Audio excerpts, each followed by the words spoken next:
Twokedde bulungi Mukama yeebale kubanga akkiriza tubeere mu lunaku luno olwaleero mu makya gano amalungi. It's a beautiful morning.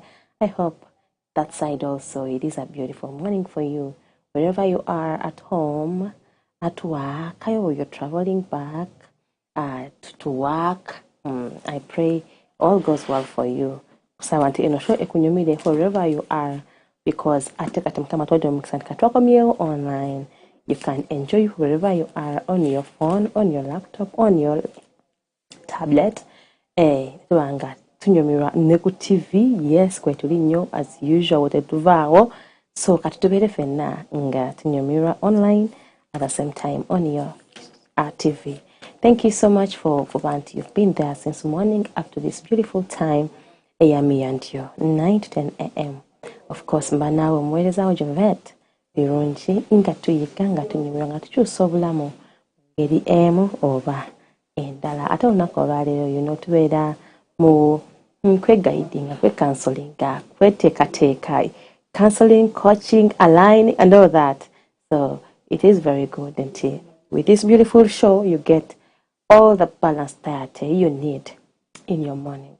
Yankulakulana bya bulamu, counseling, makana mukwano, inspirational stories, celebrity talk, byonna obifuna me and you. So tosanire kujivako all the time, ubeerako tubeera fenna all the time kaseera ka 9 to 10 a.m. nga tunyumirwa ate nga tukyusa obulamu. Olunaku olwaleero munnange kyanjawulomuka kubanga tuli mu masanyu nti our MD omukulu Mr. Kugonza Isaac was born on this beautiful day. I don't know. Today is a birthday of our dear MD, Mr. Kugonza Isaac, Mr. Communication Director, Uganda Union. Mukama yebale agaseko mwaka. So gubere gwa mirembe, gubere gwa buwanguzi, kugatteko ate ebirungi bingi. May you age blessed and age gracefully. Okay? And olunaku olwaleero ate kama todo omukusana ate tukomyewo n'omugenyi waffe omulungi muwala muto anyirira obulungi. She is a miss okiwulidde. Yes, Miss ESSY MUZZANGANDA. Again, she is a teacher by profession. She is also a life coach. She is also a CEO of Totoju Spring. Yes, I am going to emphasize it every time. You are a queen and you should be a queen. So she is here, young and beautiful as she is. All those are her titles. She is into purpose and identity. Life coaching. She is taking us into aligning and dominate. Align and dominate. Okay? Tovako kubanga katusimbula Miss SN bali nagantu muchala asoti amukwana nasuze bulungi ebale kufuba nokera notuka nakuzino otutuka tugamba kama afe yebazibe kubanga ayibanyi Uganda ate wayambadde jogwa oba fashion just tugambe fashion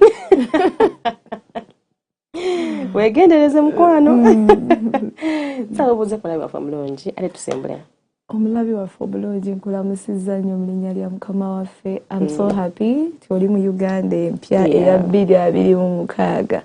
We thank God nti atuwadde omukisa nate okubeera kyayagala tubeere. Yes, ayina bingi byatusuubiramu and I pray season eno etuwa omwaganya okubeera ekyo mukama kyayagala tubeere eri ffe bennyini nate eri abo batulaba.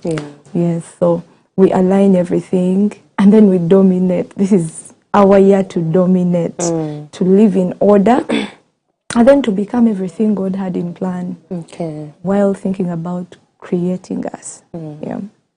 Wow. Yeah, today tuliku align and dominate. Soko tubulire mu lulimi olutegerekeka okinyonnyole. Align and dominate. Aligning is ngabona okwata ebintu ngoba biri scattered nogamba can be taken to order. Okay. So basically what you're talking about is chenjagala to single kwogerako is we are aligning parts of us. Okay. Buli part eri mu bulamu bwaffe. This could be thoughts, biyinza oba ebirowoozo byaffe, biyinza oba our desires, biyinza oba our wishes, biyinza oba ebikolwa byaffe. We want to put them in order, so we can dominate, because tetusobola kulumba nga Mukama bwe yatugamba bwe mala otutonda nagamba please go multiply and dominate. So we cannot do that. There are things we need to do before we do this, okay? And that is aligning, having our thoughts put together, having our actions put together, this is the inner work that we need to do before we dominate, because dominate is the fruit. For you to dominate, dominion is the fruit of alignment. You first align, that is planting, and then you dominate, that's the fruit. Before you align, you're going to have hurdles on the way to dominion. Ogenda kulabanga banange chinonga chikaluba, I'm struggling, I'm putting in effort, but because your thoughts are not aligned, yes, they are scattered, they're everywhere. You do not know what needs to be fast. You do not know nti wadde oyagala okukola obulungi tosobola kola bulungi kubanga ebirowoozo bye tebiri butya bulungi. So basically that is about alignment and dominion. What you need to do, the inner work you need to do before you come out, before you have the fruit of dominion. There is something you need to do, and that's alignment. So we're going to go to depth. How do we align our thoughts with our actions? How do we align our actions? How do we align our desires so that our desires are one, with our actions? In brief, aligning, be in one position. Focus on something. Thank you. Just like God is, nti waliwo Katonda omwoyo, waliwo Katonda the Son, ate waliwo Godhead. Nti bonna they become one and then do ministry, and then they create. So you as a person, ali eyagambibwa nti go multiply, go create, go do this, go build empires, go become so much. Waliwo nawe byolina okusooka okutereeza. This is the spirit, you need to align your soul, your body, and every other thing. We are getting stuck. We are having problems becoming who we want to become or who God wants us to become, simply because our thoughts are not aligned.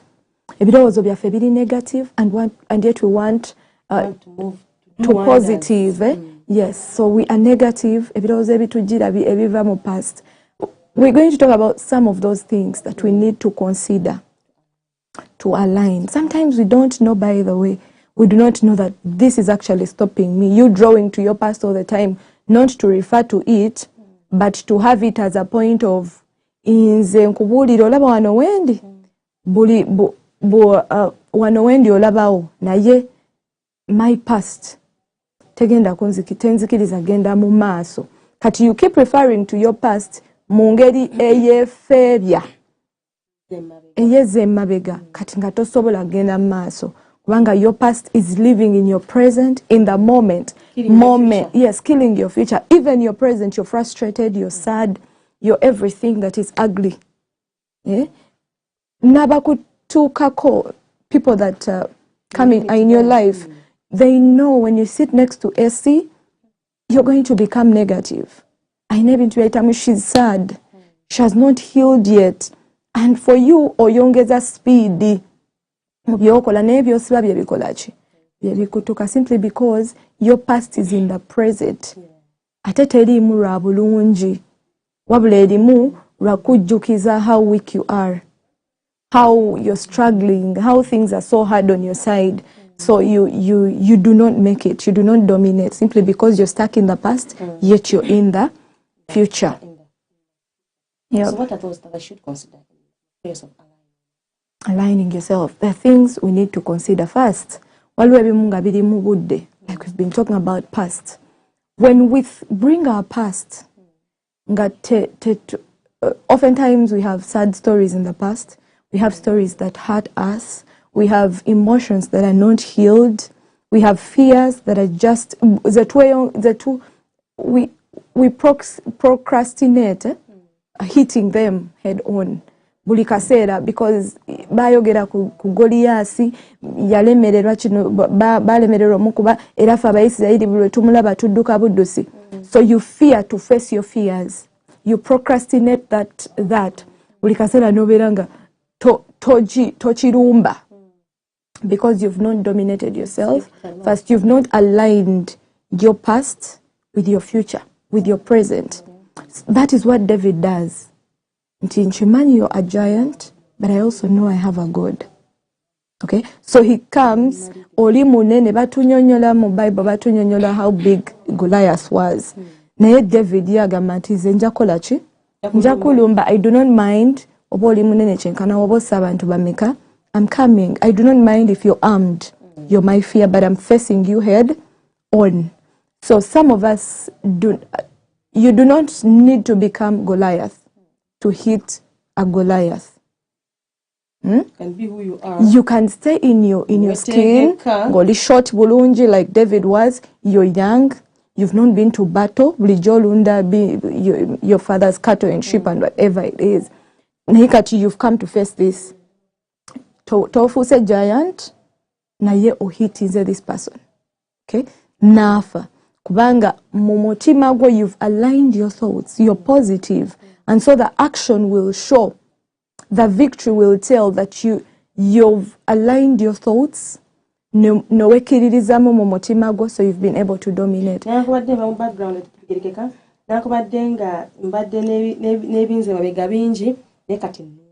Yes, your past should be something you refer to nti nalikawo naye kati ndi mu present. Ukitegera ndi mu present ebyo byonna byaliwo, but now I'm in my present. It's easy when we purpose to do that. There are so many ways we can do this. For example, this is my past. What do I have to do with my past? Is it building me? Katugambe, these are my fears in the past. Zicha serving a papasi yange, my entire calling. Ntinedda. What do I need to do? First of all, observe them. Look for them. And then observe them. Buli watch pointing out. Kati you easily point it out. Untioze. Na ye kati waneno, you are not going to take control. Okay? Nkuuliroja, fear of risks. You know, you fear to invest money, even when you need to invest. Those voices, you're like, okay, dobozi nkuulira. But you do not have anything to say. Yeah. I want to align my thoughts because I want to become rich. I don't need to keep referring to those mistakes. See, manya, the other time I invested, I made a loss. Kakaturachi nyongero ku investing. The other time I invested, naye misolo ne jimpitirako. Jiyinza obutavaawo. But build your capacity, your thoughts to be positive. Observe those things as internal fights. Some of them are things that have happened in the past. Olumu tuberana anxious of the future, as if we are already there. No beranga echikumazeke emirembe kulowooza ku biki singa kati I invest in ebitavaamu bulungi. You're looking for it as before action. Yes, before action. You want to dominate, but you're not aligned. Your thoughts still question, you still have doubts. Without us facing our doubts, tubeera tuwestinga obudde bwaffe wanting to dominate. Kyetuva tubeera nga buli kaseera tugamba bano naye tebampa kitiibwa, bano naye nga tebalaba mugaso gwange, bano naye nga gwe mwennyini mu mutima gwo tonabeera aligned. So you're outsourcing relevancy. First, be relevant to yourself. Yes. Sometimes we fear to be alone. There are so many things. There are companies we are keeping. There are people we are keeping in our lives simply because we fear to be alone. There is you, maybe while we're going to be one day addressing it, but because you fear what people will think, you end up keeping up with these things. No, oyagalo bija na you're procrastinating action, join no taking head on, hitting. Nengo bikoye tebina je bikuyamba, so you're not aligning. You want another action, but you have maybe thoughts zozili bulala. There are emotions. So we've talked about the past and the present and the future. Make sure you're past, you're owning your story. I'm short, but I'm hitting this. Own your stories. Most of us are not accountable. When we think of ourselves, you're like, nah, yeah, this story of mine is ugly for me to share. It is ugly for me to inspire anyone. Okay, so you're not owning your story. You're not owning your life. Others throw things to you're like nandibadde naye because my dad did not take me to a certain school, it's why I'm not actually making it. But we see people blame game. Yeah, I can't never because you're not owning your story. Your story is unique. It is yours. Yes.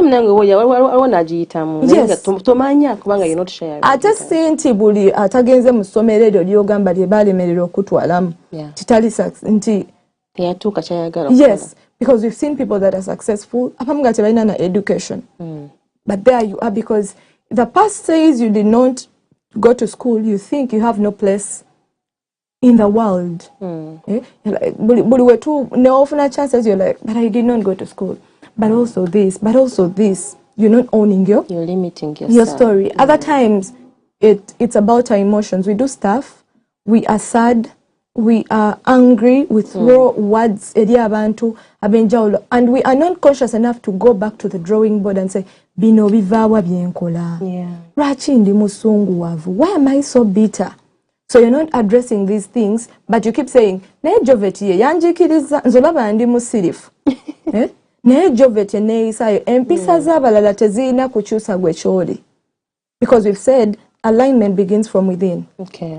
Eneeyisayo tegenda kuje affecting bw'oyogera n'abantu olw'okuba Jovet yayogedde bw'ati nange nabadde nina omuddiza omulagako nti nsobola. No. Walimu omuntu akusojja. Yes. Nga you feel like fire for fire. Kyonna ky'ogenda omuwa ekyo ky'oli.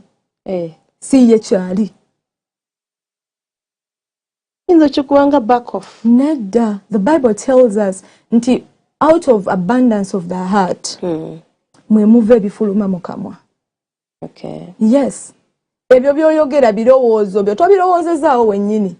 Obirina already. Those unkind words you're splitting everywhere. Obirina already. Kati just kano kabadde ka trigger. Yes, so observe those triggers, those things, ezo emotions ezo zivaawa. Address them. Kubanga ffe tujja ziraba nga tukutriggeringako bati olumu tetumanyi na battles zolina. No, somulukuka. That's who you are. Si kiri ky'obadde oteeka kungulu. Kubanga ffe tumanyi ky'oli munda kyekyo ekikola ki. Era mulimu omuntu akusojja n'omugamba naye ono we naamuddamu. I will look like a fool. I will keep quiet. We talked about Jesus and the Pharisees. Abafalisaayo baakema Yesu nga balina bye banoonya.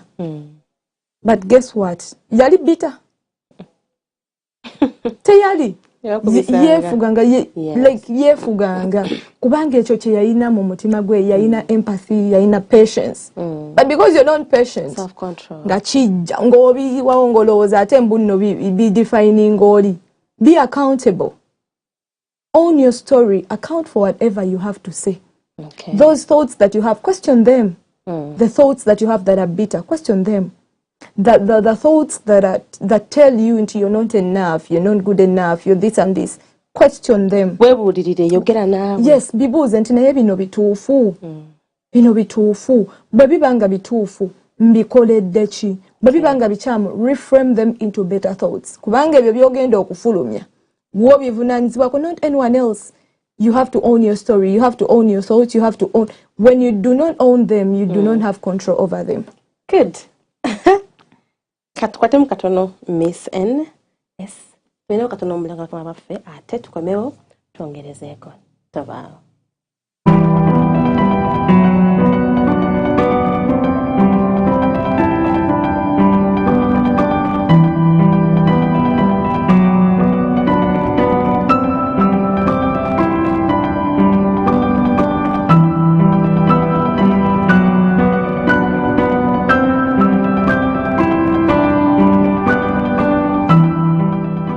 Now showing. The word of God is a lamp to my feet and a light to my path. It doesn't fade away. While in the past, God spoke to his people through prophets, nowadays, the same God speaks to us through his word. The Bible has said clearly, search the scriptures, for in them ye think ye have eternal life, and they are they which testify of me. The word heals. It separates good from evil. It gives us hope for the future. Bino ebigambo bya Mukama waffe Katonda kikyayogera gye tuli, kikyayagala tutegeere, kikyayagala tutambuliremu, amaka gayagala gabeere gafaanana gatya, ayagala emirimu gye gibeere nga gitambula gitya. Ye programu eno And God Said. Join us every day as we learn from the Word of God with an aim of building bridges of hope. And God Said, only on Hope Channel Uganda. Do not miss. Mazima Kristo yafiirwa byonna n'obulamu bwe gwe nange tusobole okulokolebwa. Owaddeyo ki okuzimba obumu mu kkanisa yo? Yo obadde okimanyi nti amalala, obukuusa, effubitizi, enge, ekitiibwa ekitaliimu bye bimu ku bireese enjawukana mu kkanisa yo. Ebyo byonna n'ebirala bingi bijja kuvaawo singa tubaamu omwoyo ng'ogwa Kristo. Now showing. Munsi ejjudde ennaku okusoomooza n'ebizo bitalitadde, munsi omujjudde amaziga agakabibwa ekiro n'emisana naye nga tegasanguddwa, munsi omuli obwavu obukudde ejjembe mu maka amangi, munsi omuli endwadde zikansa n'endwadde endala ezitawona, munsi ejjudde okusoberwa okutwalira awamu, mu maka omuli omwami n'omukyala nga balabika nga bafumbo naye nga baayawukana dda, munsi efaanana bw'etyo nga mulimu ebintu ebitakwatagana bulungi. Talking therapies tugenda kukka naawe mu bizibu ebyo, ate era tusituke naawe nga tetukusalidde musango, tulyoke tusobole okutuuka ku lusozi olw'okuntikko okuli essuubi n'amazima, kubanga medicine adds life to days, ate therapies adds days to life. Do not miss. Era nze neebuuza, Ibulayimu yamanya atya nti Katonda yamusabye omwana nga mu Bukaludaaya gye yava yali enkola y'ekikaafiiri? Endiga zange ziwulira eddoboozi lyange nange nzitegeera era zimugobera wonna waayita ng'atambula. Zaanuukulira okuyita kwe, zitegera mangu ekkubo lyalimu. Ate bagamba zingoberera. Akagambo zingoberera okategeera.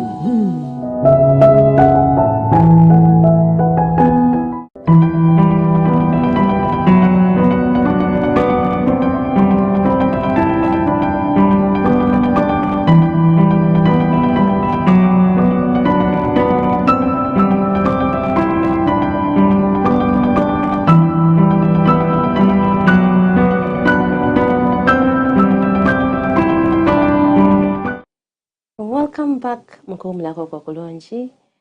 Webale gwantuchekumidde ku TV Enganzi atene show enungi ennyo okuzaama. I tell you that because ikirozeeko gwatana kutwegatako nawe aliko kitasanye. Trust me, abantu bajja kufunamu. They will benefit a lot kubanga twogera ku bulamu bwaffe obwa bulijjo mu mbeera zonna in all aspects. Tukwatayo eno neeri nobanga at least olina wooganyuddwamu as you a person. Kyagenda maaso munange n'omugenyi waffe atwala mu aligning and dominating. Gwe eyakatwegattako munange tulabye nti sometimes oli kyoli because toli gathered. You are divided, oli eno n'eno. Toli focused to something. Bakuyuza oyagala eri. She is telling us to gather our minds, align yourself, olombe choyagala okukola, and then with focus. At the end of the day, you dominate because the whole you are focused for that.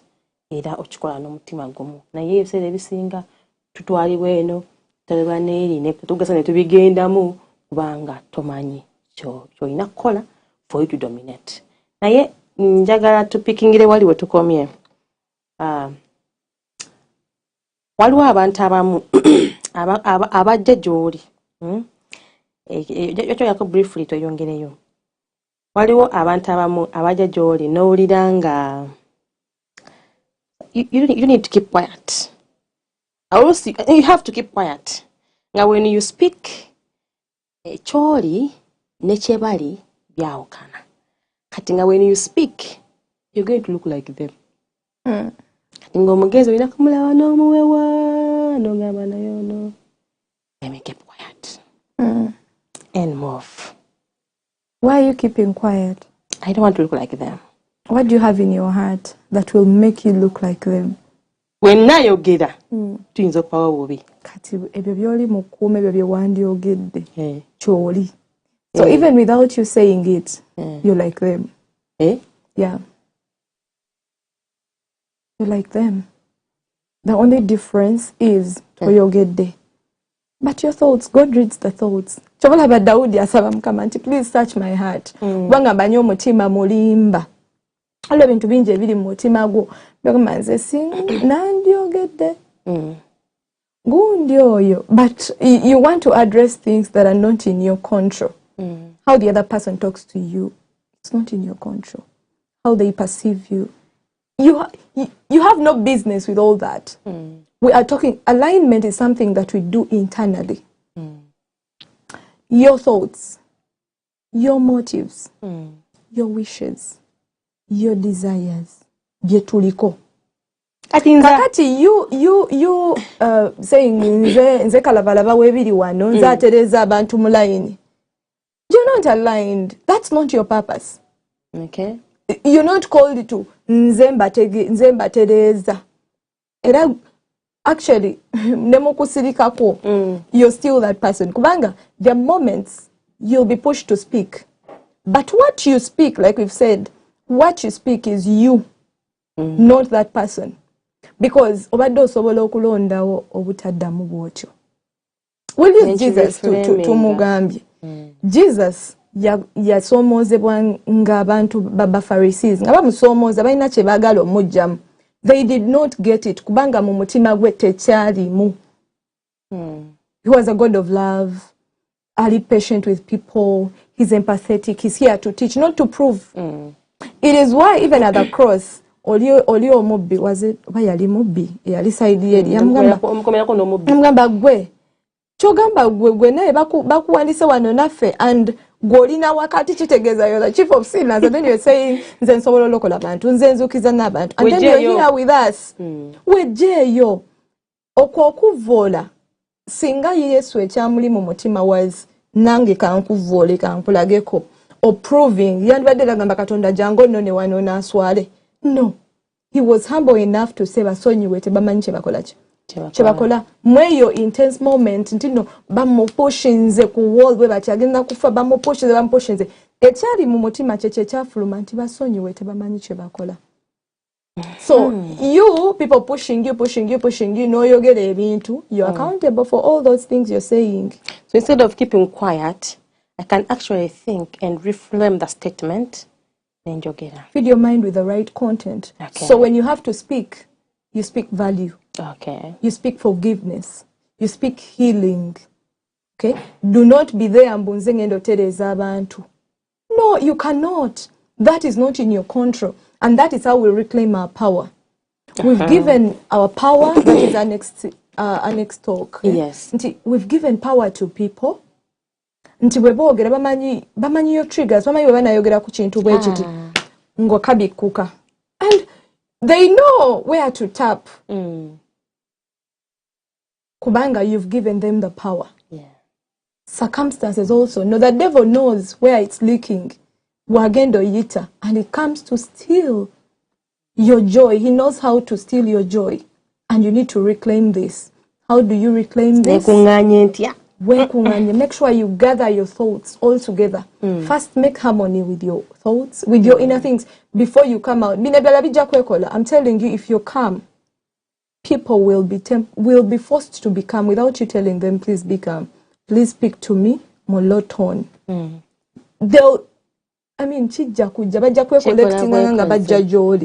Simply because your life you've not treated them with disrespect, and so even as they come, they know tuwadde tumulumba, still we'll have to do it respectfully. Okay. You've not told them, but because your thoughts, your actions, your motives, they know, they've tested you. The world tests us. Circumstances test us. Naye bweziti testinga nga tugamba kakabiko ke kamulageko mulindidde ebbanga ddene because you're not aligned. You see, you want to do good but you cannot do because emotions is all. There is anxiety, there is you procrastinating, there is so much you want to do but you cannot because you're not aligned. These inner things are not aligned, and you come out, you want to put in order other people. You want to put them in order. You cannot dominate the world until you dominate yourself. Begins with me. It begins with you. Do the inner work. The external work will take care of itself. Okay. Whenever I put my thoughts together, I put my emotions together. Output your past together with your present, your future will see peace.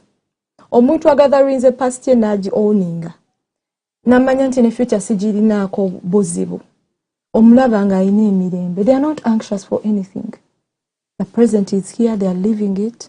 They don't have to remind themselves of the past in a bitter way because they've healed from it. They own it. This is me. So I don't need to be told to hit Goliath. I can be my size and still hit that person. So those victories that are external actually come from alignment that comes from within. Because victory outside or dominion outside begins with self-mastery. Speak to yourself, talk to yourself, search your heart, make sure everything, because God does not work with us. The world does not allow us to dominate until we are aligned. We even miss out on opportunities because we are not aligned. Emitima jaffe gibuukabuuka. We have divided hearts. That's why David keeps asking God, Mukama, give me that undivided heart. Omutima gwange gutulenga gutebenkedde. You're going to collect all the money, but because your emotions are not together, people are going to leave you because they know with that person, arrogancy. Aina sente naye they are arrogant. They've not worked on their emotions. Arrogance tategedde gye yava, tafulbye kugi addressinga, and then people are just leaving this person.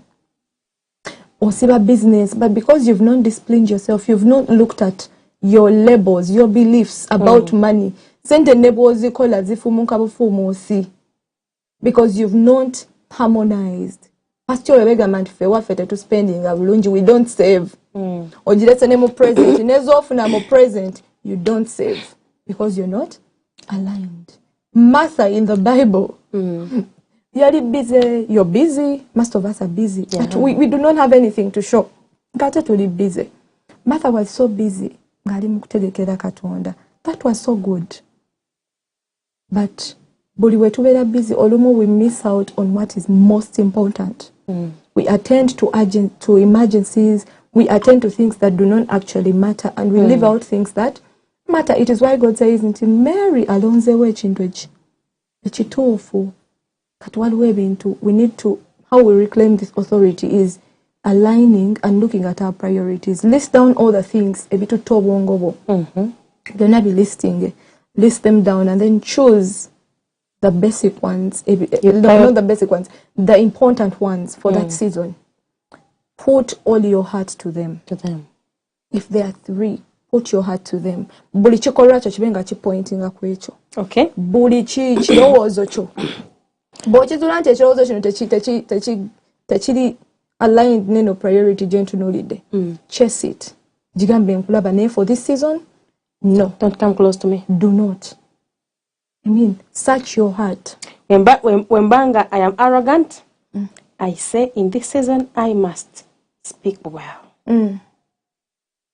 When banga I don't settle this season, I must focus. Now every time I reflect to them, I read them and remind myself about them. Be conscious. Question your thoughts. Ebirowoozo byaffe. There is something I love to say. Ebirowoozo byaffe si mazima. kuba mutima mulimba endaba yaffe y'ebintu ya bulimba. Joshua ye bwe yali yeerabanga ng'omuntu omunafu. But when God looked at him, ngalaba mighty warrior, asobola owanguza Abayisirayiri. Naye ye mu kulaba kwe kubanga omutima mulimba, ebirowoozo birimba byamulaga nga nti you're small. Olumu n'abatuli okumpi babo batulaba balaba nga we are small. Naye ebyo bya bulimba. That's what I mean when I say thoughts are not facts. They are drafts. Omanyi? For example, on TikTok, ngoina drafts izo. No one can see these drafts.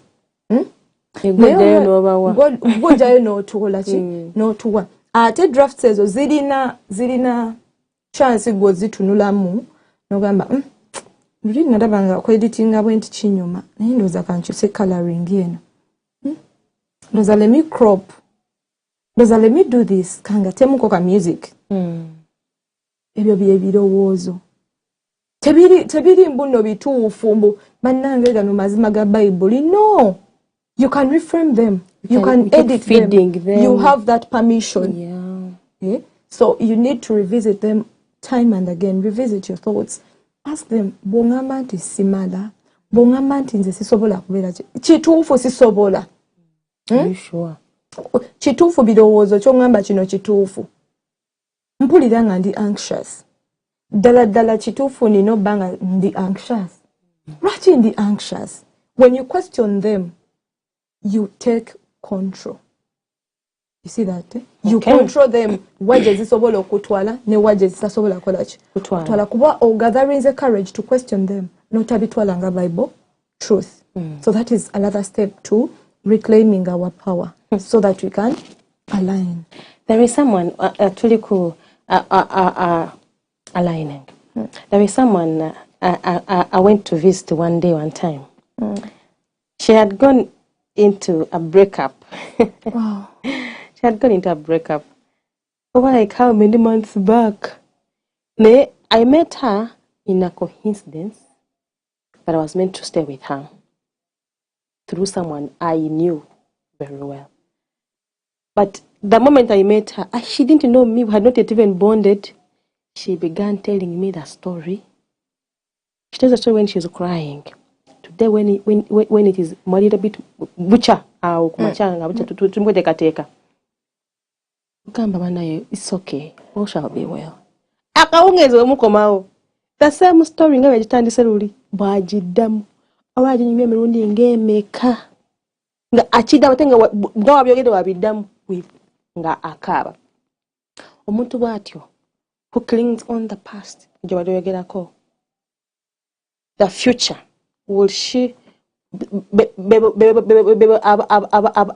to open up to other relationships in life to come?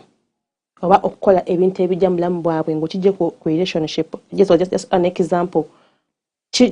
Limiting your future, limiting you opening up again to opportunities that may come on your way. Now, we have permission to grieve.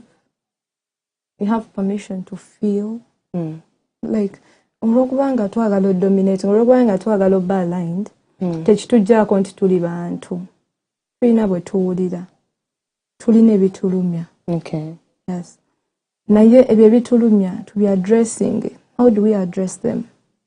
Look at them as lessons. Nti weewaawo kino kituuseewo, waliwo kyenyinza okikolera. Can I go back to that relationship? Tinedda. Singa omuntu oyo akomawo, can I love them again? Tinedda. Okubeera waneeno nga nkyataaba ekyo kirina kyekinyamba. Tinedda. Those are honest questions, conversations that you're supposed to have with yourself. Okay. So you can stop crying, actually. Kumanya nti, okay, bwe nkaba nina kyenziza. Tinedda sirina kyenzija. Nkaba bukaabi nenkaba nennumwa buli kaseera, but I'm not addressing these things. So your past, jibuuze nti banange bino byonna nkaaba kituufu nnumwa.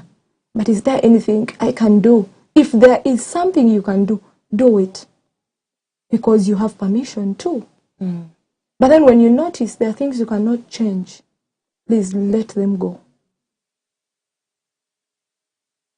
It's not going to happen in just one day. Obanti nzokuse akati bichuse kati I cannot but teach yourself even with the small things.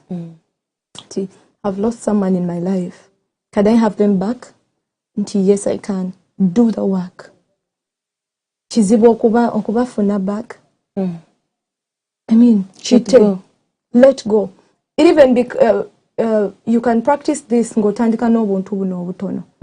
Maybe olugoye luno renina ekese zino ezijjudde. Do I need all these clothes? Tinedda. Start with that. Okuyiga okuletting go declutter. This is not a relationship. This is just a cloth. But it's teaching you that you can learn to let go of things you cannot change. You loved that dress, but now you gained weight. You can no longer fit in that dress. I want to be looking at it. So learn to let go with an example of how you can train yourself. It's easy to say, I cannot change this, so I'll let it go. Maybe it's about who you are going on to. You're born to a family, so maybe there is a lot happening. Can you change that? I cannot change that, so own it. It's my family. Yes, it's your family. Take it on, own it, and then when you own it, use it to your advantage. Not your disadvantage. Nava mu family chika kino. Mulowooza nakye nsobola ofuuka. Mama. Tewali. Esther was able to save the Jews. Nga tatunulidde past year. She fasted. She was like, I have a big God, so I'll fast. And then face the king. Yazalibwa mu olulyo olugaga. No. Okay? But she was able to let go. Ruth was able to let go of yeje bamuzala nagobera Naomi. That is letting go. She found better opportunities. So in your mind, always question those things that cause you pain. If it's joy, ask, does it serve this moment? Yes. Do I need to keep it? Yes. So I'll keep it. If I still do this, you're losing control. Wow. There is something you need to address, but you don't want to address, and you're losing control. You're giving it control over your life. Briefly, akandi katutwala naye machikanga sato. Obusignals. Obo ya watulaba. Atuwe yenoonye. Yezuule ntobo ya onyeza kubanga ntagala. I am really misaligned. Simanyi kindi. Ndabikadala nga you won't dominate because siri aligned. We talk about passion all the time. I have the desire to do this. You only desire, but you do not take action. That is a sign that, for example, oyinza obebirowozo bya birungi byebireta desire eyo naye emotions zo buli wolowooza ku bintu ebimu banange endowooza tekigenda kolaki kusoboka kubanga yo emotions tezikwataganye ne thoughts zo. Alignment is you putting all this in harmony. Byonna ne bitambula ng'eddoboozi litya limu. Sometimes you tie things nchikoze direct osiba ebintu naye nga bikola ki bikutuka bukutusi. You need motivation all the time that is not going to be there all the time. I know. Bwe tutakujjukiza nti abantu bakera bwe tutakujjukiza ku because you did not have clients yesterday, so you think you don't need to wake up today. You see, those things you need to address. But motivation again about Bulikasera. You are grown up. You need to know Bulikasera tugenda beda o. Gatuko jukiza. You're good enough. You're this and this. Get the bull by the horns. This is your life. Bera ku will bulungi ng'omanyiti. I'm in control of this. Kwanga, the moment you wait for motivation, you're giving yourself out. You're giving up on yourself. Do not wait for motivation. It kills consistency.